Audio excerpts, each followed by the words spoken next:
Okay, getting up on the roof here at the SMYTH's estate. Thought I'd do a quick video, that way you get to kind of see and hear everything that I did and what I found when I was up on both roofs. Before I even get off the ladder, let's talk about the gutters and the drip edge. We're going to replace this flashing with your new roof.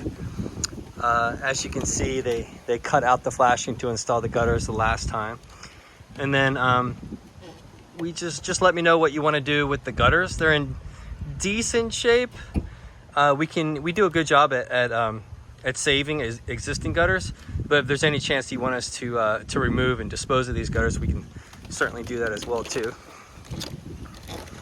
We'll talk about this roof first before we talk about the garage guest house. All in all, it's in relatively good shape. I've counted all the vents. I'll share with that. As I was walking here, there was quite a resounding cracking sound right here. We include 5 full sheets of plywood with our roof replacements. I have a feeling we're going to get through those 5, so I highly recommend that we back pocket the idea of maybe a total of 10, just to be on the safe side. That's for both of these dwellings right here. So in the event that we use 10 or 11, you'd only be charged for 5. Anything after the first 5 is on us. And then you have 3 skylights. Highly recommend we replace those. And you have this chimney here.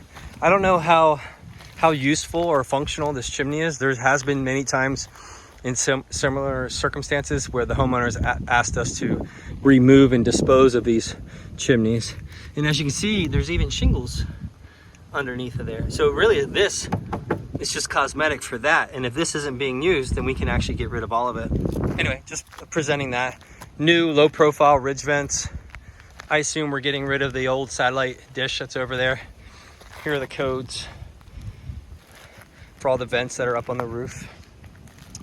Before we talk about the garage guest house, I did not notice these 2 structures in the satellite imaging. So if you want to include those, which you probably likely will, I'll run my wheel and get a measurement for those 2 as well. I don't have that information today, but I have everything else. This is a 26 square roof, and that is a 6 square flat roof. Really the only good thing about, well, there's really nothing too fun or exciting about flat roofs, but at least this one did you the huge favor of building enough slope into the construction of the house where we don't have to add that very expensive glorified styrofoam board called taper iso board. At least that saves a lot of money by not having to use that. And then over here on the garage guest house, that is 13 squares and 3 squares. I have the paperwork. 3 square flat roof. Again, at least there's the right pitch there.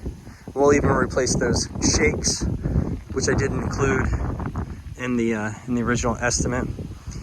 The cupola, that's a little bit of a different story. I know that's purely cosmetic. It has some bad plywood. We can always talk about that. And definitely let me know about that hot water heater if you do plan on saving that, or at least you have to cut the fittings and make it unfunctionable, so we can remove and trash it when our trailers arrive for the debris. So we'll just kind of, let's see. So that's basically what we have with the 2 structures. Now, last 30 seconds, how we're going to redo this roof correctly.